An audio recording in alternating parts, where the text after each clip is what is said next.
On today's episode, we'll be talking about all of my works in progress, as well as a new cast on.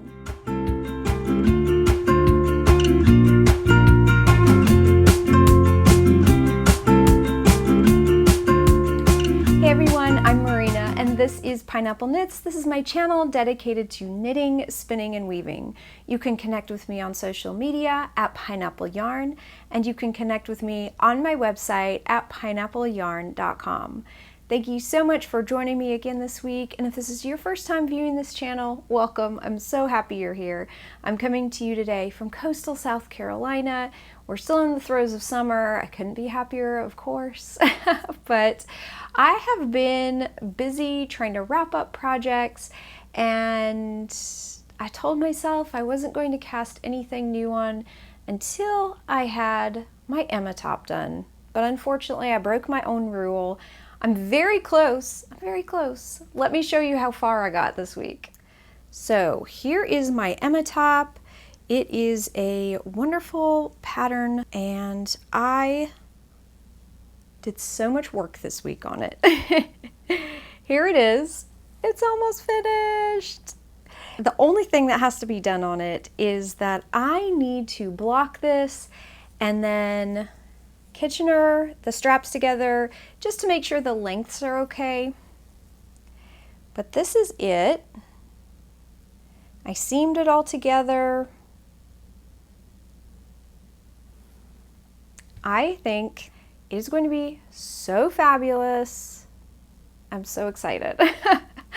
So what the pattern recommends is wet blocking each piece, the front and the back, before it's stitched together. And the way I stitched it together is I just did a mattress stitch all the way down, and the pattern has a great selvage stitch on each side and then leaves an opening for the side slits just for comfort. I think that's really cute. I like that detail. So, but what I did before I blocked it, I actually seamed it. Now, what I am thinking of doing, I'm thinking of steam blocking it. And the reason is that I don't think this is going to grow a ton. I think it will grow, and I think with the brioche it will grow, but all in all, I wanted to try it on before I made a decision about the straps. I'm very particular how I want this tank to fit. I want it to end at my high hip. I don't want it to be cropped, and I don't want it to be too long. And because this was knit from the bottom up, I couldn't try it on as I went. But I do think that it is going to be great. I don't think it's going to be too big. Right now, as it is, if I had this straps this length without blocking it, it would be a little too short. And so I do think, I don't know, I'm kind of going back and forth whether I should wet block it or not. I know brioche will stretch, but I'm not sure how this yarn will handle the blocking, and I don't want it to stretch too much. I need it to stretch. I could go anywhere from maybe an inch and a half, maybe about an inch and a half. If it stretched about that much more, it would be perfect. And it does seem wide, but I think it's going to be really great. It's going to be really drapey, and I think it's adorable. I love the color. I'm very excited to wear it. This is Bamboo Pop from Universal Yarns. This yarn is awesome. I really love it, and I recommend using it if you are making a kind of a warm weather garment or warm weather project. It says that it's a DK, but it's definitely a light DK. So what I did is, instead of knitting the small size in this, I actually went up a size, and I think it's going to be great. Hopefully it's not too big. Hopefully I don't regret it, but I don't think I will. I think it's going to fit really well. So yeah, so it's nearly done. Nearly done. But I couldn't help but cheat a little and cast something new on because I just needed something new. I needed a new knitting project. So I grabbed my glowworm yarn and cast on the Molly sweater, and this is a pattern by Cocoknits. This is the first Cocoknits sweater I've ever knit, and it has been very interesting. It's been a very interesting pattern so far. This is where I'm at in the sweater. It doesn't look like much of a sweater right now, but it is. It's a sweater. And I am to the point, if you're familiar with Cocoknits patterns and designs, you will know what I'm talking about. But I am to the point where I'm going to begin the yoke. So last night I used the Cocoknits worksheet, plugged in all of my numbers from the pattern, and figured out the increases. So I'm all ready to start knitting today. And here's where it is. So this is the back, and then these are the sleeves on the sides here where my fingers are, and then it kind of loops into the front. And I believe I'll be casting on some more stitches, as this is a pullover sweater. This has just been so interesting. So I bought the Cocoknits book last winter. I can't remember exactly, and I have been wanting to knit a sweater from this book for quite a while. I think the construction method is very interesting, and I love top-down sweaters, so I think this is exactly what I need. And they're beautiful, beautiful designs. This is one of my yarns. It's the colorway Glowworm, and I dyed it up on my Lani DK base.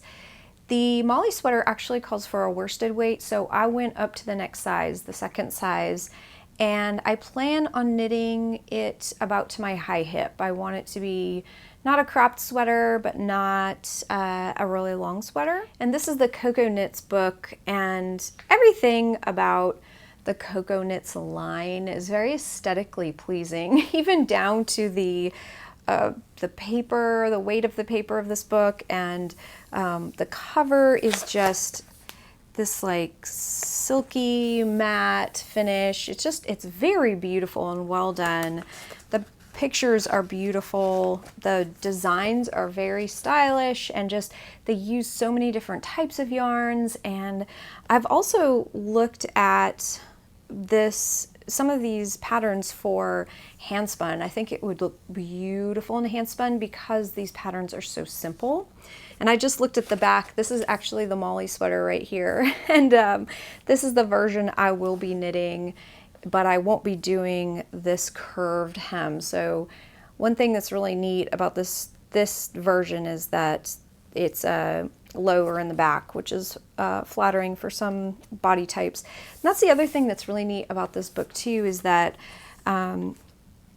it recommends different styles of sweaters for different body types and body shapes. And so and also different styling tips, which I just think is really interesting and different. I haven't seen anything like that before.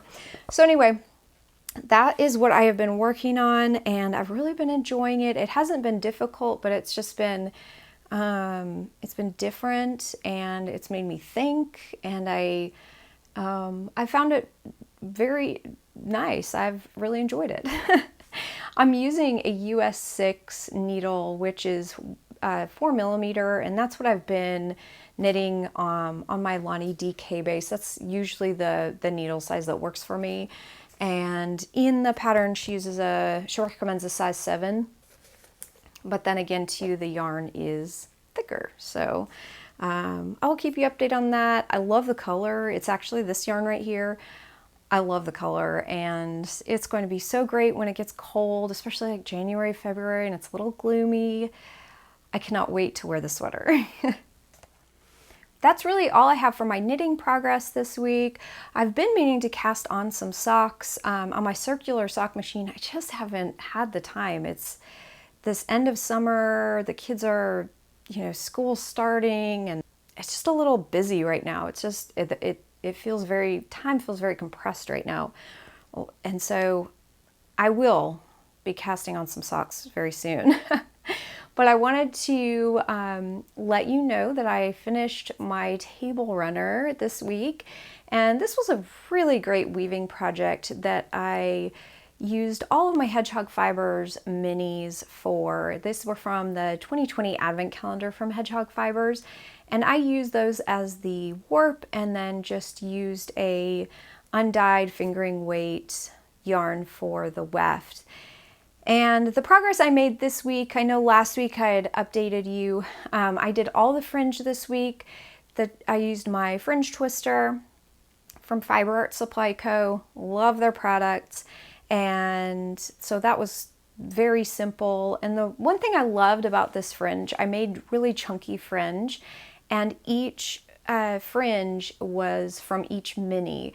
And so I love looking at the end of the table runner, and it looks like little mini skeins hanging down almost. So you can see each individual color, and I really loved that effect. It kind of just reminded me of when my kids and I opened up the advent calendar. It was just so much fun, and the yarn is so beautiful. So finishing wise, I soaked it. I actually washed it on delicate in my washing machine. I know some of you are might be a little scared about that, but I'm not super delicate with my knits or my weaving or anything. I care for them properly depending on the yarn or the fiber that's used. But this table runner, I washed it on delicate in cold, and then I did pop it into my dryer, and I couldn't be happier with the results. It fulled the fabric a little bit. It didn't felt it because all of the yarn was superwash, but it just plumped it up and made this amazing, beautiful fabric. Where I was a little worried, I think I shared with you last week, I was a little concerned that the weaving was thin, and I was hoping that it would plump up, and it certainly did. The fabric was outstanding. It was just so soft and thick, and it was wonderful. I couldn't have planned it better. It really worked out wonderfully. So I wove this on my Kromski Harp Loom. It's a 32-inch rigid heddle loom. And yeah, I'll put all the equipment I use down below. I've spoke about this for several weeks, so if this is your first time viewing this episode, go back a few episodes and just catch up, because if you're interested in the technical details, because it really was a great project, and it is such a great project if you have a lot of fingering weight yarns like sock yarn. It worked out awesome. I'm definitely going to use this technique again, just to weave fabric or to weave table runners, weave pillow covers. The resulting fabric was absolutely beautiful, and I was very happy with the results. So that was really fun, and I was happy to make something that we can all enjoy for the table, for the house, and yeah, it was really great. I'm very tempted right now to warp up my loom again for an autumnal table runner. But I have these two skeins of Malabrigo in the, I think it's Marte colorway, and it's a beautiful kind of an amber burgundy brown, and I've had them for years and years, and I have wanted to use them for a fall inspired project. But I also have a lot of warm handspun, warm toned handspun, and I've steadily been amassing this handspun thinking this would make a beautiful table runner for fall. And so I don't know if I have time, we'll see what happens where my creative juices land this weekend. I might warp up for another table runner. Who knows what I will do. To be honest, I love my Kromski Harp Forte loom. It's a great rigid heddle loom, but it's really big. So let me show you real quick how big it is. This is it all folded without the stand, and honestly I wish I had one closer to like a 24 inch. maybe a 24, 26. I don't know what they sell. So this one, this is what it looks like all folded up, and it really is not that big, but I guess I was talking width-wise. It's just a little too wide for me and my preferences. For the things that I want to weave and the things I want to create, I think a 24 or 26 inch would be perfect. But yeah, you can see it's not heavy, but it's really wide. So this is kind of an aside. Has nothing to do with any current projects, but I have very much been contemplating saving up for and purchasing another loom. I know, another loom, but a smaller one. And so I am torn between a rigid heddle loom and a small floor loom. And so a floor loom is what I've always wanted. And I have been looking at smaller floor looms, like a 24-inch floor loom. The great thing with rigid heddle looms is that they warp up very quickly, but the weaving itself takes a while. Whereas the floor looms, I've never used one, so I'm not an expert on it by any means. But what I've heard is that they take longer warping, but they're much faster weaving. So I don't really know. I'm a little torn. I'm gonna have to do more research. I'm not going to buy one tomorrow, but if you have any comments, I would love to hear your input, because I love to weave. It's definitely here to stay. It's not going anywhere. And what I had primarily purchased the loom for and wanted to get into weaving was home goods. So table runners and pillow covers and dish towels. And even though I've only woven dish towels one time on my rigid heddle loom, I did feel like it's definitely doable, but I didn't feel like it was the best piece of equipment to do that, only because I'm using cotton. So these are the spools that I use for my dish towels, and it has no stretch. Wool has such a beautiful stretch that I feel like it's a little bit gentler on rigid heddle looms, but I need more tension. And I'm hesitant to put a lot of tension on my rigid heddle loom just because I don't know how much tension I can actually put on it until I damage the loom itself. So it is a great piece of equipment. It's very well made, but I think that a floor loom is going to be able to handle that very, very tight tension that works better with yarns like this, or threads that are just cotton that don't have a lot of stretch in them. So I don't know, those are just my thoughts, things that I've been thinking about, and yeah, so if you have any input, I would love to hear it in the comments below. So that is really all the crafting I have been doing lately. I will be having a shop update, which is next Friday, and I believe it's the 27th of August at 8 p.m. Eastern Time at pineappleyarn.com. I have been dyeing up some autumnal colors, and only because I've had lots of requests for them. I always feel like if I start dyeing a lot of fall colors that I am going to get lots of cold weather. I don't know why. It's ridiculous. But hopefully I'll get some time to also pour up some autumnal candles, because even if it is 90 degrees out, I love fall scented candles. They are, September comes, I don't care if we're still going to the beach, if we're just enjoying all this warm weather, I definitely have some fall scented candles in my house. So everything else that's been going on this week, my AC went out. So luckily, it's happened before in other houses that we've lived in. Actually, I think it went out once when we lived in Hawaii too. And it was, I don't know, there's a checklist of things you can do to figure out what went wrong, and different little maintenance things you can do. So luckily we were able to fix it. I think it was just a drain line clog, and it was hot work at 9 p.m. It was very hot, but we were able to fix it, my husband and I. So that was crisis averted. I was so thankful that we were able to fix it. So that was good. And I am steadily working in the bathroom we're renovating. And I know I've mentioned this here and there, but I put in the vanity this week. I should just do a whole episode on the bathroom renovation that we've done.